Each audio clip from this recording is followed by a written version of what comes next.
Rapid reads club میں خوش آمدید۔ کیا آپ نے کبھی ہوائی جہاز کی کھڑکی کے پاس بیٹھ کر یہ سوچا ہے کہ آخر اتنے بڑے جہاز کو بادلوں کے درمیان کون سنبھال رہا ہے؟ ہزاروں فٹ بلندی پر اندھیروں، طوفانوں اور بے یقینی کے درمیان ایک پائلٹ نہایت سکون سے جہاز کو اس کی منزل کی طرف لے جا رہا ہوتا ہے۔ اب ذرا تصور کیجئے اگر آپ کی زندگی بھی ایک ہوائی جہاز ہو تو، اور اگر اس جہاز کو اڑانے کے لیے کسی اور کو نہیں بلکہ صرف آپ کو منتخب کیا گیا ہو تو۔ بہت سے لوگ پوری زندگی صرف ایک مسافر بن کر گزار دیتے ہیں۔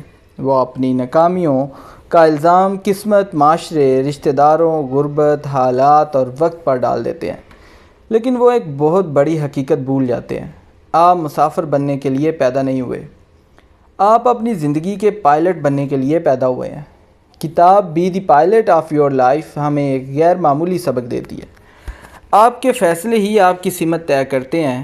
ہر صبح زندگی خاموشی سے آپ کے ہاتھوں میں ایک نیا کنٹرول تھما دیتی ہے۔ آپ کے خیالات کمپاس بن جاتے ہیں اور آپ کی عادتیں انجن بن جاتی ہیں، اور اسی طرح آپ کے خواب آپ کی منزل بن جاتے ہیں۔ لیکن افسوس، زیادہ تر لوگ بہت جلد اپنی زندگی کا کنٹرول دوسروں کے حوالے کر دیتے ہیں۔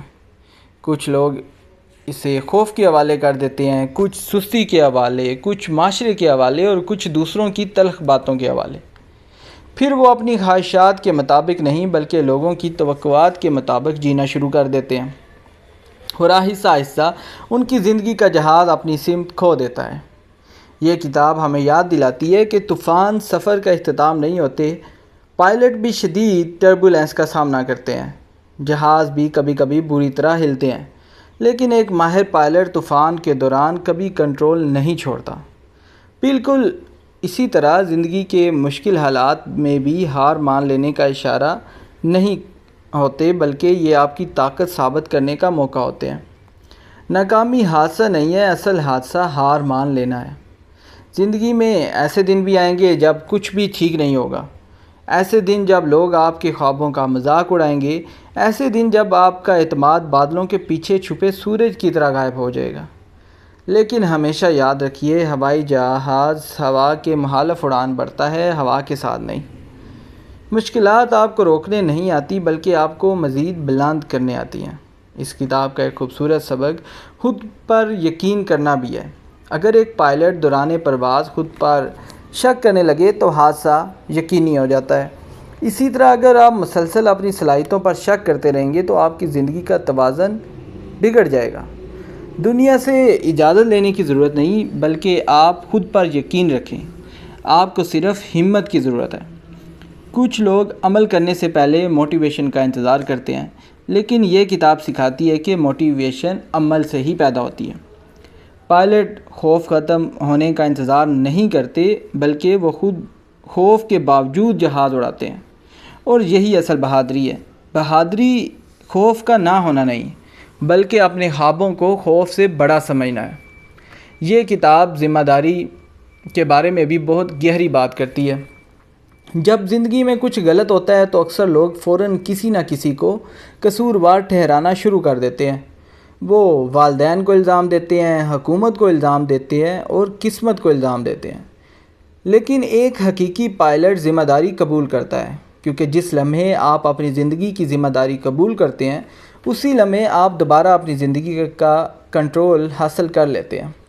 آپ خود کو بے بس سمجھنا چھوڑ دیتے ہیں، آپ کمزور ہونا چھوڑ دیتے ہیں، اور آپ کو احساس ہونے لگتا ہے کہ آپ کا مستقبل اب بھی آپ کے ہاتھوں میں ہے۔ اس کتاب کا ایک اور طاقتور پیغام منزل کی وضاحت ہے۔ ذرا تصور کریں کہ ایک پائلٹ کو اپنی منزل ہی معلوم نہ ہو، جہاز ایندھن ضائع کرے گا، راستہ بھٹک جائے گا اور آخرکار تباہ ہو جائے گا۔ بالکل یہی حال ان لوگوں کا ہوتا ہے جن کی زندگی میں کوئی مقصد نہیں ہوتا۔ بہت سے لوگ ہر صبح بغیر کسی خواب، بغیر کسی مقصد اور بغیر کسی سمت کے جاگتے ہیں۔ وہ صرف زندہ رہتے ہیں، حقیقت میں جیتے نہیں۔ یہ کتاب ہمیں خود سے اہم سوال پوچھنے کی ترغیب دیتی ہے، میں کیا بننا چاہتا ہوں، میں کیسی زندگی گزارنا چاہتا ہوں، اور میں دنیا میں کیسا نشان چھوڑ کر جانا چاہتا ہوں۔ کیونکہ جب منزل واضح ہو جاتی ہے تو فیصلے آسان ہو جاتے ہیں۔ بے مقصد چیزیں اپنی طاقت کھو دیتی ہیں، بہانے چھوٹے لگنے لگتے ہیں اور ڈسپلن مضبوط ہو جاتا ہے۔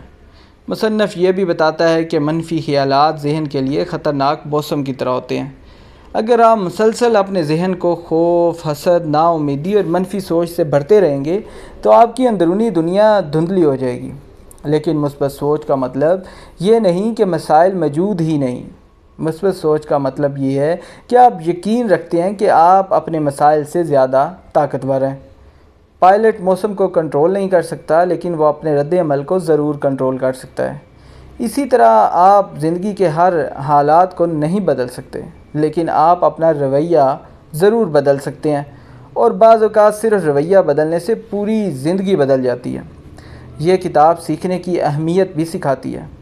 پائلٹ مسلسل تربیت لیتے ہیں، وہ نقشے پڑھتے ہیں، نظام سمجھتے ہیں اور ہنگامی حالات کی مشق کرتے ہیں۔ سوال پیدا ہوتا ہے کہ کیوں؟ کیونکہ بڑی ذمہ داری ہمیشہ تیاری مانگتی ہے۔ زندگی میں بھی تیاری کرنی چاہیے، جیسے کہ کتابیں پڑھیں، نئی مہارتیں سیکھیں، اپنی گفتگو بہتر بنائیں اور اپنے ذہن کو مضبوط کریں۔ کبھی سیکھنا مت چھوڑیں، کیونکہ جس دن آپ سیکھنا چھوڑ دیتے ہیں اسی دن آپ کی ترقی رک جاتی ہے۔ اور شاید اس کتاب کا سب سے جذباتی پیغام بھی یہی ہے۔ اپنے ماضی کو اپنے مستقبل کی زنجیر نہ بننے دیں۔ بہت سے لوگ زندگی کے پچھلے آئینے میں ہی دیکھتے رہتے ہیں۔ وہ پرانی غلطیاں، ناکامیاں، دل شکستگیاں اور پچھتاوے کو بار بار یاد کرتے رہتے ہیں۔ لیکن ایک پائلٹ کی نظریں زیادہ تر آگے ہوتی ہیں۔ آپ کا ماضی آپ کو سبق تو دے سکتا ہے، لیکن آپ کے مستقبل کو قید نہیں کر سکتا۔ آپ دوبارہ آغاز کر سکتے ہیں، آپ خود کو دوبارہ تعمیر کر سکتے ہیں، آپ گرنے کے بعد دوبارہ اٹھ سکتے ہیں، چاہے کل کتنا ہی مشکل کیوں نہ تھا۔ آنے والا کل اب بھی آپ کے فیصلے کا منتظر ہے۔ اور آخر میں یہ کتاب ہمیں یاد دلاتی ہے کہ زندگی بہت مختصر ہے۔ ایک دن یہ سفر ختم ہو جائے گا۔ اصل سوال یہ نہیں کہ آپ کا جہاز کب زمین پر اترے گا، اصل سوال یہ ہے کہ آپ نے واقعی اڑان بھری؟ کیا آپ نے اپنے خوابوں کا تعاقب کیا؟ کیا آپ نے اپنے خوف پر قابو پایا؟ کیا آپ وہ انسان بن سکے جو آپ بننا چاہتے تھے یا بن سکتے تھے؟ یا پھر آپ پوری زندگی دوسروں کو اڑتے دیکھتے رہے اور خود خوف میں بیٹھے رہے؟ میرے عزیز دوستو، آپ کی زندگی بہت قیمتی ہے۔ اس کا کنٹرول منفی سوچ، بہانوں اور دوسروں کی رائے کے حوالے مت کیجیے۔ اپنی زندگی کا کنٹرول مضبوطی سے تھام لیجیے، خود پر یقین رکھیے، ضرورت پڑے تو راستہ بدلیے، طوفانوں سے اوپر اٹھیے اور اپنے خوابوں کی طرف اڑتے رہیے۔ کیونکہ چاہے آپ کہیں سے بھی آئے ہوں، چاہے آپ کا سفر کتنا ہی مشکل کیوں نہ رہا ہو، آپ کے اندر اب بھی یہ طاقت موجود ہے کہ آپ اپنی زندگی کے پائلٹ بن سکتے ہیں۔